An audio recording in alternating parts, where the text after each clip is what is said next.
నా దగ్గరికి 8 ఇయర్స్ బాబుని తీసుకొచ్చారు. కిడ్నీలో స్టోన్స్ అయినాయి. ఎందుకు రీజన్ తెలిసి షాక్ అవుతారు. పేరెంట్స్ అండ్ టీచర్స్ రీల్ మొత్తం చూడండి. సో 8 ఇయర్స్ బాబుని హాస్పిటల్ తీసుకొచ్చారు. బాగా వాంతులు, కడుపు నొప్పి, బాగా ఏడుస్తున్నాడు. నేను ఎగ్జామిన్ చేసి ఆ బాబుకి అల్ట్రాసౌండ్ అనే స్కాన్ చేపిస్తే కిడ్నీలో రాళ్ళు ఉన్నాయని తెలిసింది.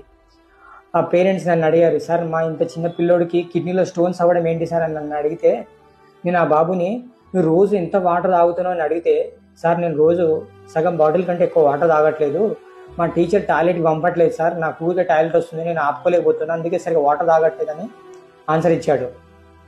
సో ఈ బాబు సరిగా వాటర్ తాగకపోవడం వల్ల కిడ్నీలో స్టోన్స్ అయినాయి.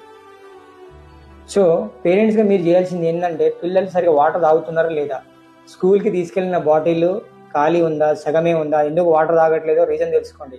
సో టీచర్స్గా మీరు చేయాల్సింది, పిల్లలకి టాయిలెట్ వస్తే టాయిలెట్ పంపండి. పిల్లలు సరిగా వాటర్ తాగుతున్నారా లేదా పేరెంట్స్ అండ్ టీచర్స్ రెస్పాన్సిబిలిటీ. సరిగా వాటర్ తాగకపోతే ఇన్ని ప్రాబ్లమ్స్ వస్తాయి.